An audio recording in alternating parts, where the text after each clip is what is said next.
I guess the one thing that we haven't quite adopted yet in the UK is the four official system. It was going to run at the start of the season, but some teams were unhappy and the league put it on hold for maybe for another year or so. But having watched it in the NHL, and obviously now it's coming into some of the minor leagues in North America, do you think four officials is the ultimate way to go for the UK? I mean, it's difficult. Again, I think a big factor that's going to come into it is cost. Things, teams here run things, I think, on a pretty strict budget. And if you're adding another official in for every game, that's, going to obviously have the costs are going to rise for paying for that. I think they do a fairly decent job now. I don't think there's a lot of, a lot of the violent things maybe that went on earlier. I think times have changed a little bit. So if they do end up going that way, I think it takes some time of getting used to. They have to working together with two officials. It can be inconsistent, I think, if they're both on separate pages. So it's difficult to be on the same page, interpreting things the same.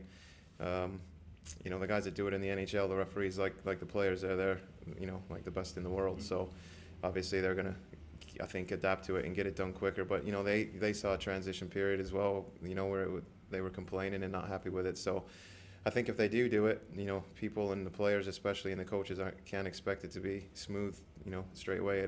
You'll go through your rough patch, and then if hopefully they'll smooth it out and it'll be better for the game maybe. But I think it's all, is it cost efficient, and also will it benefit the game? Would you ever see yourself as an official?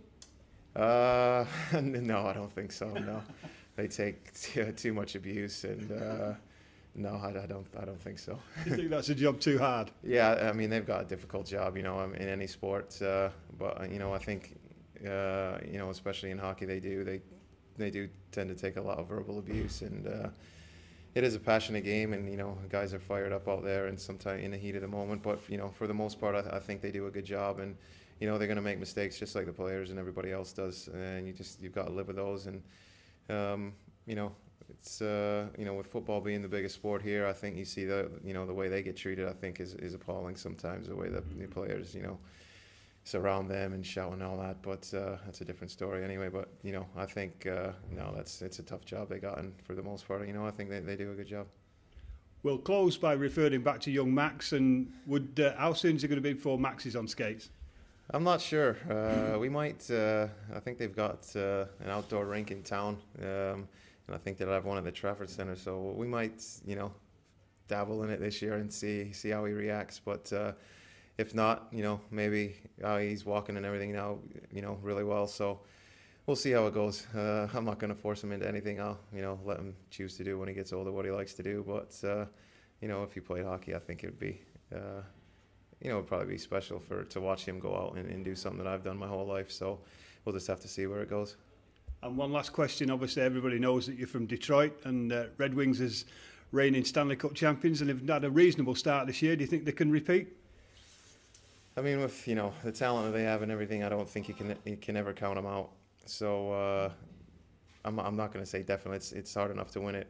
Once winning it back to back is as you can see, I think they were the last team to do it, and that was about 10 years ago. So there's a lot of good teams out there, in the NHL now with what they've done with the salary cap and everything. So, but like they've been off to a good start, and if they can stay injury free and click at the right time at that end of the season, then they've got just as good a chance as anyone, I would think.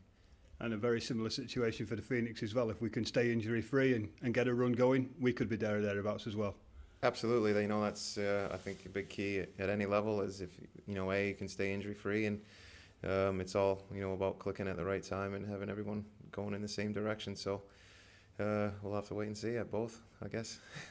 Well, let's hope so for both the Red Wings and more particularly for the Manchester Phoenix point of view. Dwight Parrish, many thanks for joining us exclusively on Phoenix TV. Thanks, Andy. My pleasure.